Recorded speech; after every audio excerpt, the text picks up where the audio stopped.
बजरवा हम फलवा लियावे घरवा में आके पिया ठेकुआ बनाए में घरवा में आके पिया ठेकुआ बनाए जाए बजरवा हम फलवा लियाए में घरवा में आके पिया ठेकुआ बनाए में घरवा में आके पिया ठेकुआ बनाए सूट बूट पहन के तू सूट बूट पहन के तू हो जाता यार पिया जाए के बाघाटावा पर हो जाता यार पिया जाए के बाघाटावा पर डालवा उठाला पिया डालवा उठाला पिया चल छठी घाट हो की घाटवा पर आयल बारी छठी मैया हमार हो की घाटवा पर आयल बारी छठी मैया हमार हो की जाएम बजरवा हम जाएम बजरवा हम फलवा लियाएम की घरवा में आके पिया ठेकुआ बनाएम की घरवा में आके पिया ठेकुआ बनाएबा। अब दूसरा गीत छठी मैया के आयल बारात चलना सखी देखन के छठी मैया के आयल बारात चलना सखी देखन के बाजा बजेला नेटुआ नाचेला बाजा बजेला नेटुआ नाचेला चलना सखी देखन के छठी मैया के आयल बारात चलन सखी देखन के बूढ़ा जवान जला लड़का नदान जला बूढ़ा जवान जला लड़का नदान जला रास्ता में लगल बाटे मेला चलना सखी देखन के छठी मैया के आयल बारात चलना सखी देखन के रास्ता में लगल बाटे मेला चलना सखी देखन के छठी मैया के आयल बारात। अभी आप सभी सुने छठ व्रत की छठ गीते। पेनुना कावना बाबा धोतिया बांधली माथा में पगड़िया पेनुना कावना बाबा धोतिया बांधली माथा पर पगड़िया ले ली छठी माई के डालवा चली छठी माई के घाटे ले ली छठी माई के डालवा चली छठी माई के घाटे हाथा में उठाली कला सोपावा करी सूरज के मिनतिया हाथा में उठाली कला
पंडित दियाने दूध के धारावा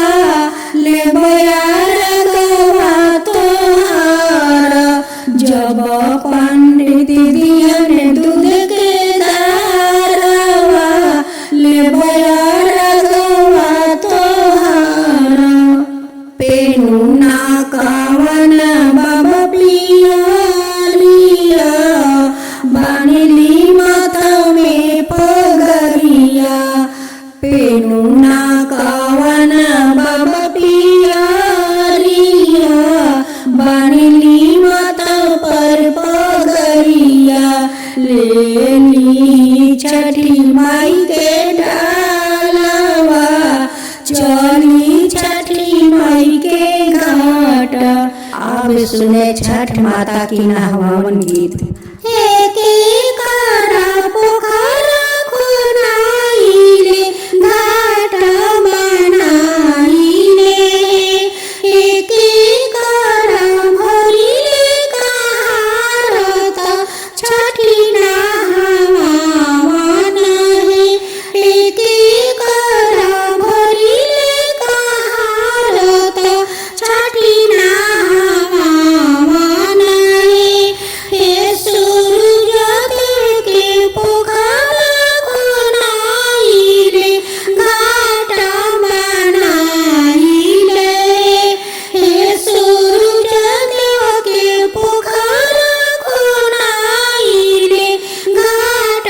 बनाइले हे गंगा माई के भरिले कहारत छठी नहवावन हे गंगा माई के भरिले कहारत छठी नहवावन हे जुआइए छठी माई हमारत गंगा नहाई बाए हे जुआइए छठी माई हमारत गंगा नहाई बाए। राधे राधे भक्तजनों, आज आप सभी सुनेंगे चैत्र मास की छठ पूजा के गीत। केरवा के पात पर उगेलन सूरज देव जाके झुके केरवा के पात पर उगेलन सूरज देव जाके झुके करेलु छठ बड़ा तिया की जाके झुके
गंगा माई के अपना गंगा माई से करब बिनतिया हो अपना गंगा माई से करब बिनतिया हो कल सुबह चढ़ाई भोरे भोरे ही गंगा मैया दर्शन दी भोरे भोरे ही गंगा मैया दर्शन दी भोरे भोरे ही गंगा मैया अपना गंगा माई में खड़ी होकर दे हमें आरागिया हो अपना गंगा माई में खड़ा होके दे हमें आरागिया हो दर्शन दी भोरे भोरे ही गंगा मैया दर्शन दी भोरे भोरे ही गंगा मैया अपना गंगा माई के सिंदूर लगाई बा अपना गंगा माई के सिंदूर लगाई बा टिकुली लगाई जोरे जोरे हे गंगा मैया टिकुली लगाई जोरे जोरे हे गंगा मैया सिंदूर लगाई भोरे भोरे ही गंगा मैया सिंदूर लगाई भोरे भोरे ही गंगा मैया अपना गंगा माई के चढ़ाए में सुनो सिंगारावा हो अपना गंगा माई के चढ़ाए में सुनो सिंगारावा हो दर्शन दी भोरे भोरे ही गंगा मैया दर्शन दी भोरे भोरे ही गंगा मैया। अब सुने तीसरा गीत। अरे कहाँ के पियर हो माटी कहाँ माँ के हो जल अरे कहाँ के हीरा हो मोनी लिपा से